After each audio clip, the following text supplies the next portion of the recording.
किसी समय की बात है। एक घना जंगल था जो अपने विशाल वृक्षों, गहरी नदियों और अनगिनत जीव जंतुओं के कारण मशहूर था। इस जंगल का राजा शेर था, जिसका नाम सिंहराज था। वह बलशाली, साहसी और निर्भीक था और पूरे जंगल के जानवरों का सम्मान करता था। हालांकि शेर का स्वभाव अत्यधिक क्रूर नहीं था, लेकिन जब उसे भूख लगती तो वह शिकार करने से नहीं चूकता था।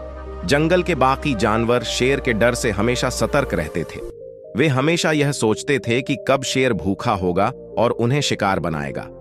यही डर उन्हें हमेशा भयभीत और चिंतित बनाए रखता था। हालांकि वे जानते थे कि शेर जंगल का स्वाभाविक राजा है और उसका अधिकार है कि वह शिकार करे, लेकिन फिर भी वे अपने जीवन की सुरक्षा के लिए हमेशा चिंतित रहते थे।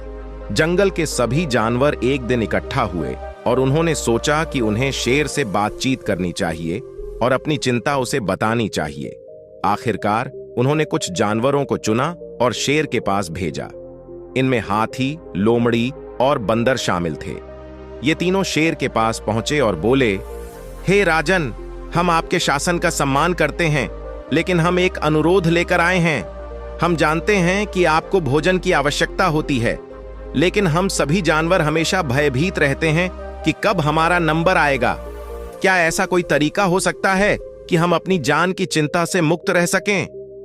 सिंहराज ने धैर्यपूर्वक उनकी बात सुनी और कुछ सोचने के बाद बोला, तुम्हारी बात सही है। अगर तुम सब मिलकर मेरे लिए रोज एक जानवर भेजोगे तो मैं जंगल में और कोई शिकार नहीं करूंगा। यह हमारे बीच का समझौता होगा। जानवरों ने इस प्रस्ताव को स्वीकार कर लिया। अब हर दिन जंगल के जानवरों में से एक जानवर स्वेच्छा से शेर के पास जाता, जिससे शेर की भूख मिट जाती और बाकी जानवर सुरक्षित महसूस करते। यह व्यवस्था कई दिनों तक ठीक ठाक चली। फिर एक दिन जंगल के सबसे बुद्धिमान जानवर लोमड़ी की बारी आई। लोमड़ी को पता था कि शेर के पास जाने का मतलब है मृत्यु, लेकिन वह चतुर और चालाक थी। उसने सोचा कि अगर कुछ न किया तो उसकी जान जाएगी, इसलिए उसने एक योजना बनाई। लोमड़ी धीरे धीरे शेर के पास पहुंची और शेर को बहुत देर तक इंतजार करना पड़ा। जब वह शेर के पास पहुंची तो शेर बहुत गुस्से में था और उसने दहाड़ते हुए कहा, तुम इतनी देर से क्यों आई हो? क्या तुम्हें मेरी भूख का अंदाजा नहीं है? लोमड़ी ने बहुत चालाकी से कहा, हे राजन, कृपया मुझे क्षमा करें। मैं समय पर पहुंचने का प्रयास कर रही थी, लेकिन रास्ते में एक और शेर मिल गया जिसने मुझे रोक लिया।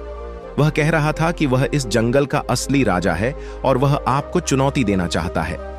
यह सुनकर शेर आग बबूला हो गया। वह दहाड़ा, मुझे दिखाओ वह कहां है? कौन मेरी जगह लेने की हिम्मत कर सकता है?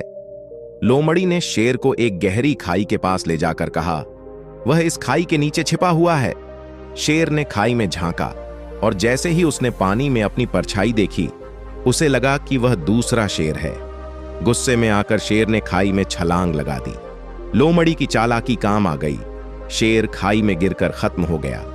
जंगल के सभी जानवरों ने राहत की सांस ली और लोमड़ी की बुद्धिमानी की तारीफ की। अब वे आजादी से बिना किसी डर के जंगल में घूम सकते थे। इस प्रकार लोमड़ी ने अपनी चतुराई से जंगल को शेर के आतंक से मुक्त कराया और जंगल में फिर से शांति और सुख समृद्धि का वातावरण लौट आया। कहानी से सीख: चतुराई और बुद्धिमानी से किसी भी कठिन परिस्थिति से बाहर निकला जा सकता है, चाहे वह कितनी भी कठिन क्यों न हो।